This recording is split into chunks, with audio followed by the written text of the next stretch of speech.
Dans cette chronique, nous allons aborder le sujet des différents atomiseurs et les symptômes d'un atomiseur qui donne des signes qui devraient être changés éventuellement. Bon, premièrement, comme que j'ai expliqué dans une chronique précédente, si on peut rapprocher, de cette façon-là, vous allez mieux voir, puis en même temps, ça va vous permettre de vous revoir les explications précédentes. On dévisse notre réservoir, notre atomiseur, c'est cette pièce-ci, tout simplement, que nous allons parler dans cette chronique-ci.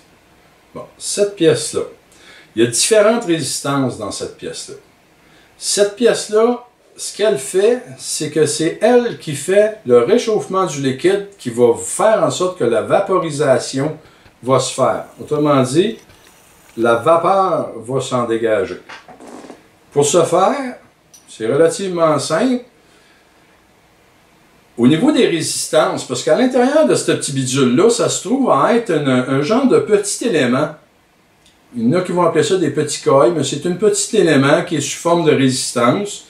Cette résistance-là, il y a de 1.8, il y a de 1.5, 1.8, 2.2 et 2.5 de résistance. Grosso modo, qu'est-ce qu'il y a à retenir? C'est que plus le chiffre est gros, moins ils vont chauffer. Plus le chiffre est bas, plus ils vont chauffer. Donc, si on prend une résistance de 2.5 pour avoir un rendement de vapeur équivalente à une résistance de 1.8, nous allons devoir sans doute mettre notre batterie à voltage variable plus élevé pour avoir le même résultat.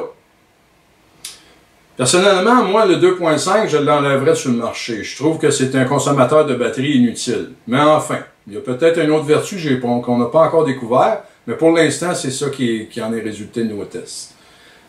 Moi, je préconise un 1.8. 1.8 va faire en sorte que je vais ménager ma batterie. Mais ça va donner aussi comme résultat qu'il va chauffer plus. Donc, en chauffant plus, il risque peut-être d'avoir une durée de vie écourtée. Fait que si, grosso modo, si on va avoir plus de vapeur avec les instruments qu'on achète de cigarettes électroniques, avant de penser à dire « Hey, moi, cette cigarette électronique-là, ça vaut pas de la chenoute pour moi, là, je vais aller voir mon distributeur de cigarettes électroniques, puis je vais lui dire qu'il m'en donne une plus forte. » Ben, j'ai vu dans certains cas que le client ressortait avec une nouvelle cigarette électronique complète. Nous autres, ce qu'on vous dit, là, soyez bien avisés, là, c'est cette pièce-là qu'il faut changer, tout simplement. Cette pièce-là vaut 4 $. Pour 4 $, vous venez changer complètement le rendement de votre ratio chauffage versus vapeur. Vapeur égale nicotine, pour ceux qui prennent la nicotine. Fait que, gardez ça en tête. Vous manquez de vapeur, vous avez votre kit, vous l'avez essayé de différents voltages différents, ça ne vous convient pas encore. Avant de prendre ce produit-là, sacrez ça dans la table de chevet puis dire, dans mon cas, ça ne fonctionne pas. Il y a eu plusieurs clients que j'ai pris la peine de leur expliquer ça en détail. On a ajusté le produit en question, puis ils sont venus me revoir quelques temps après, puis m'ont dit Joël, effectivement, là, ça va bien. Bon, fait que grosso modo, retenez ça. Peu importe ce que vous allez l'acheter, parlez de atomiseur avec une plus faible résistance. La moyenne des résistances qui vient en standard dans les kits, nos kits, et la plupart des vendeurs, c'est une résistance de 2.2. C'est la moyenne. Je vous dirais à 80%, là, c'est du 2.2. À ce temps, si vous voulez que ça chauffe plus, retenez ça. Allez vers une résistance de 1.8, puis il y a des résistances de 1.5. Je peux vous dire, 1.5, on baisse beaucoup le voltage de la batterie pour avoir le même résultat qu'on avait auparavant. Donc, on économise notre batterie. On économise aussi le temps de recharge. On allonge le temps de recharge entre chacune des recharges aussi. C'est tous des petits trucs qui font qu'en bout de ligne, vous allez être bien informé, puis vous allez savoir comment vous diriger dans ce monde-là, si on peut dire ce monde-là, de façon efficace. Fait que pour ce qui est des différents atomiseurs, c'est ça. L'atomiseur, je le répète, sa fonction, c'est de transformer le liquide en solide. C'est de transformer le liquide en vapeur. C'est uniquement sa fonction. Puis il l'a fait très bien. Fait que pour dire, là, c'est juste cette chose-là qui fait en sorte qu'on prend du liquide, on le met en vapeur, mais ça prend toute l'attirail complet pour réussir à arriver à notre résultat final. À ce temps, les symptômes pour dire, y est-tu dû à être changé ou pas? Bon, les symptômes qu'on relève, c'est que à un moment donné, vous allez arriver dans votre cheminement et vous allez dire, Christy, j'ai tout le temps la même sorte de liquide, ça goûte tout le temps différent. Bon, vous avez un premier symptôme que votre atomiseur commence à donner des signes de faiblesse.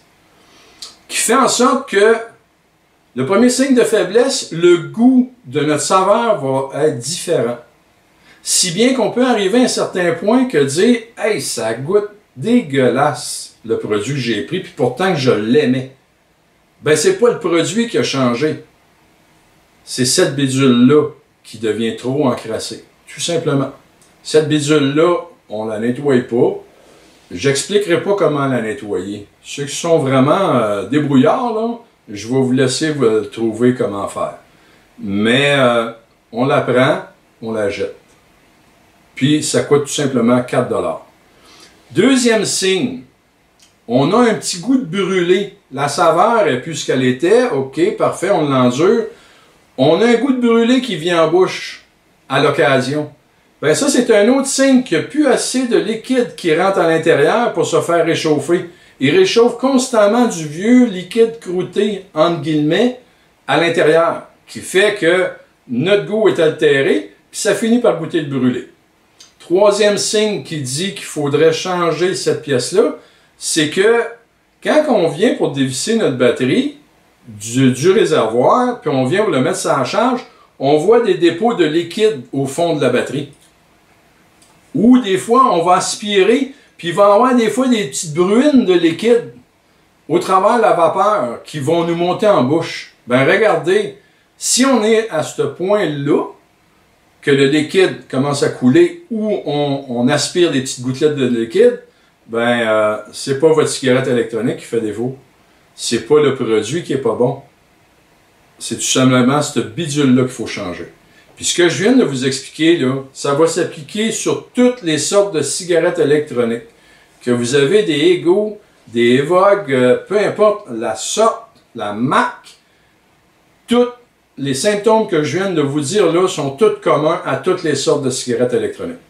Fait que tenez là pour compte, ça va peut-être vous éviter des frais additionnels, puis ça va peut-être faire en sorte aussi que vous allez continuer dans votre cheminement de sevrage versus ce produit-là.